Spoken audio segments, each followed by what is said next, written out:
नमस्कार, मी Sunita बुरकुल cooking with Sunita बुरकुल आपल्या YouTube channel तुम्हा सगळ्यांचं खूप खूप स्वागत आहे। आज आपण यांना मस्तपैकी असा ढोकळा करायचा, तोही मिक्सरच्या भांड्यामध्ये जास्त भांड्यांचा पसारा न घालता कसा बनवायचा ते बघणार आहोत। चला तर मग रेसिपीला सुरुवात करू। तर मी इथे ना पिठी साखर घेते बघा। आपला हा जो टीस्पून असतो ना मेजरिंग कपचा तो घेतलेला आहे। हा आपल्याला 3 टीस्पून घ्यायचा आहे। 3 जर आपल्या छोटे जे नाश्त्याचे चमचे असतात ना, असे चमचे, ह्या चमच्याने तुम्ही 6 चमचे पिठी साखर घेऊ शकतात। मी तुम्हाला इथे आपल्या नाश्त्याच्या चमच्याचे आणि मेजरिंग कपचे हे दोघी प्रमाण इथं सांगते। त्याचबरोबर आता आपल्याला इथे घ्यायचे 3 टीस्पून तेल। हे एकदम नाश्त्याच्या प्रमाणाने पण तुम्ही हे 6 चमचे तेल घेऊ शकता इथे। त्याच्यामध्ये आपल्याला पाणी टाकायचं आहे। पाणी अर्धा कप टाकायचं आपल्याला इथे। हे ना छान मिसळून घ्यायचं आपल्याला। इथे हे लिंबू सत्व घेतलेलं आहे मी, बघू शकता। आपला जो नाश्त्याचा चमचा असतो तो 1 कप भरून घेतलेला आहे मी। 1 कप 1 चमचा बघू शकता तुम्ही, 1 चमचा आहे तो पण याच्यामध्ये टाकून घ्यायचा आपल्याला। तर यामध्ये लिंबू सत्व घेतलेलं आहे मी 1 चमचा। त्याचबरोबर हिंग घेतलेला आहे मी, अर्धा चमच्याला कमी घेतलेलं आहे थोडंसं। आणि एकदम 2 चिमूट हळद घेतलेली आहे। हळद पण जास्त झाली तर मग ढोकळ्याला ना असे लालसर असे स्पॉट येतात, मग त्याच्यामुळे हळद पण थोडी कमी वापरायची। आता हे आपण मिक्सरला फिरवून घेऊ पहिले। तर इथे मी 1 कप बेसन पीठ घेतलेले। लक्षात घ्या, आपण इथे 1 कपाच्या प्रमाण मी तुम्हाला दाखवते सगळं। त्याचबरोबर आता अर्धा कप पाणी घ्यायचं आहे। जेवढं पीठ आहे तुमचं त्याच्यापेक्षा अर्धा इथं पाणी घ्यायचं आहे। हे बघा, बरोबर अर्धा कप घेतलेलं आहे मी। हे पुन्हा आपल्याला मिक्सरमध्ये फिरवून घ्यायचं आहे। जे आपण लिक्विड फिरवलं ना पहिले त्याच्यातच आपण पीठ टाकून फिरवून घ्यायचं आहे।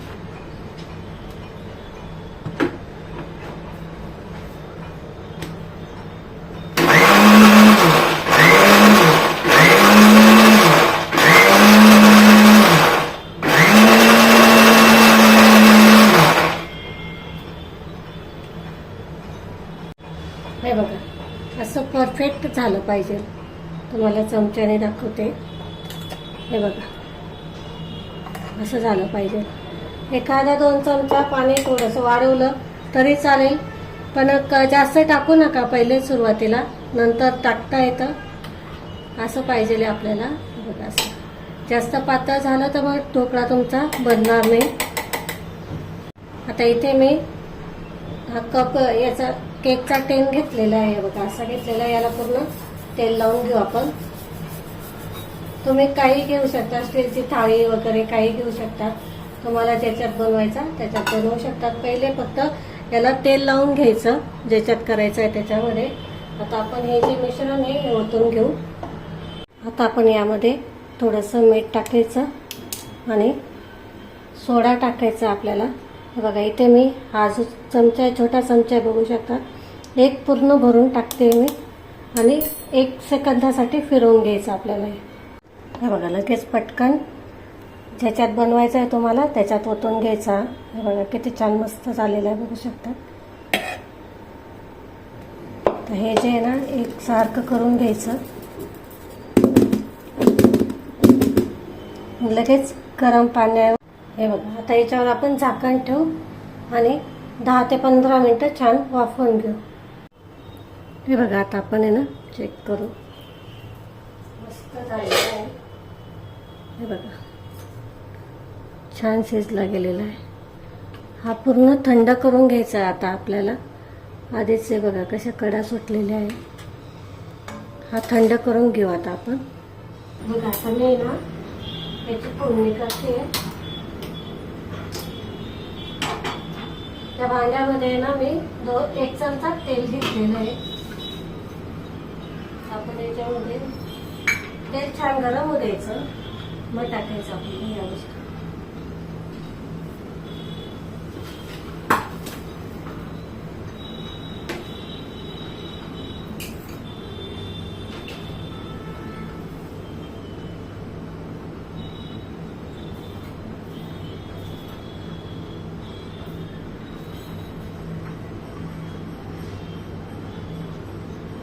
आता याच्यामध्ये मी मोहरी टाकते.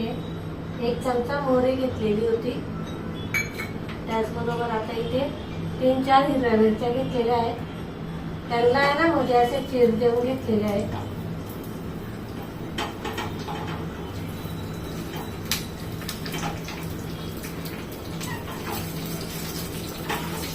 छान परतो द्यायचा. आपण याच्यामध्ये तिळीत टाकतोय,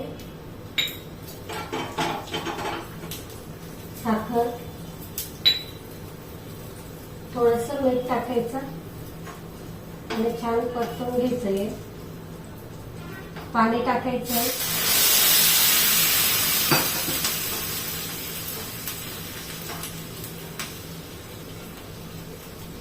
बघा आपल्या इथे जे पाणी असतं ना ढोकळ्याचं ते तयार झालेलं आहे.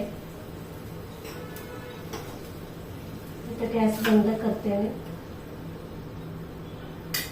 हे आता पूर्ण थंड करून घेऊ आपण. बघा आता मी एक प्लेट घेतलेली याच्यावर ठेवते आणि हे ना पलटी करून घ्यायचं आपल्याला.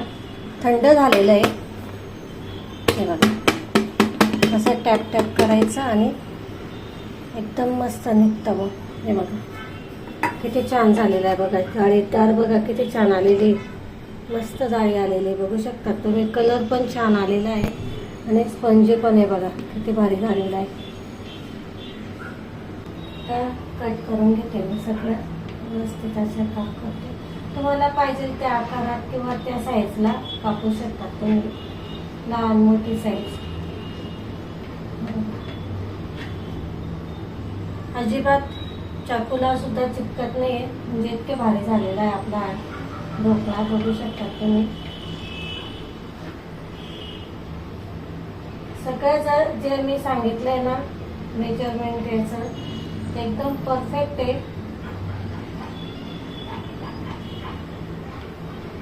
किती भारी झालेला आहे बघा आपला. हे बघा जवळून दाखवते मी तुम्हाला. जाळी खूप छान आलेली आहे आणि अजिबात लाल वगैरे झालेला नाहीये. आता याच्यावरती आपल्याला ही जी केलेली फोडणी आहे ना ती टाकून घ्यायची आहे. हे बघा जवळून दाखवते बघा मी तुम्हाला किती छान आलेलं. आता हे जे पाणी केलंय आपण हे टाकून घेऊ.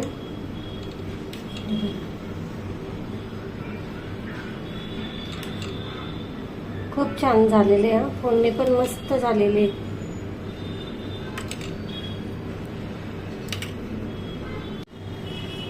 थोडीशी ना कोथिंबीर टाकायची वरती, मस्त दिसतं. थोडं ओलं खोबरं टाकायचं, छान लागतं, मस्त दिसतं पण होतं माझ्याकडे म्हणून मी टाकली. आता आपण आहे ना एकदम झटपट बनणारी चटणी बघू, जी ढोकळ्याबरोबर खातात ना ती.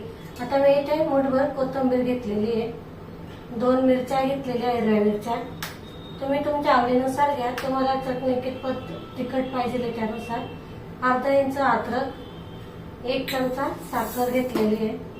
आणि इथे मी थोडंसं उरलेलं होतं ना बॅटर, मी याच्यामध्ये बनवून घेतलेला आहे हा ढोकळा. हे बघा तो बी बघा किती छान झालेला आहे. हे बघा मस्त झालेला आहे ना. आता याचाच थोडासा कट करू आणि याच्यामध्ये टाकू. आता तुमच्याकडे जर नसेल ना असा तर मग तुम्ही थोडंसं त्याच्यातले साईडचे जे असतात ना ते टाकले तरी चालेल. या नाही तर शेव राहते ना, शेव टाकली तरी पण चालते. हे बघा किती स्पंजी झालेला आहे बघा, मस्त जाळीदार झालेला आहे. अजिबात चिवट वगैरे नाही झालेला आहे आपला ढोकळा. आता याच्यामध्ये आपल्याला थोडंसं पाणी टाकायचं आणि मिक्सरला फिरवून घ्यायचं. इथे ना मीठ सांगायचं विसरली होती, थोडंसं मीठ टाकायचं चवीनुसार आणि मिक्स करून घ्यायचं.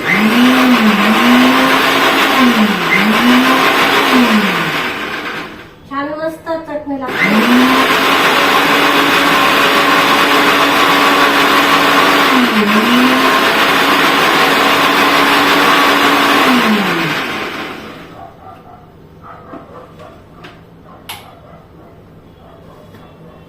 हे बघा मस्त. हे बघा चटणी बघा मस्त झालेली. या ढोकळा आपला बघू शकतात किती छान झालेला आहे बघा. इथे आपला ढोकळा बनवून तयार झालेला आहे. खूप छान झालेला आहे. हे बघा किती स्पंजी झालेला आहे बघू शकतात तुम्ही. मस्त झालेला आहे. एकदम परफेक्ट प्रमाण सांगितलेलं मी तुम्हाला. इथे जर मेजरिंग कप नसेल तर आपले साधे चमचे असतात नाश्त्याचे ते घेऊन कसा बनवायचा ते मी इथं तुम्हाला सांगितलेलं आहे. तर तुम्हाला जर व्हिडिओ आणि आपण चटणी पण केलेली आहे जी त्याच्याबरोबर भेटते ना ढोकळ्याबरोबर ती चटणी पण केलेली. अप्रतिम चवीची होते ही पण. तुम्हाला जर रेसिपी जर आवडली असेल तर लाईक शेअर आणि सबस्क्राईब नक्की करा. आपण अशाच नवीन रेसिपीसोबत पुन्हा भेटू. तोपर्यंत नमस्कार.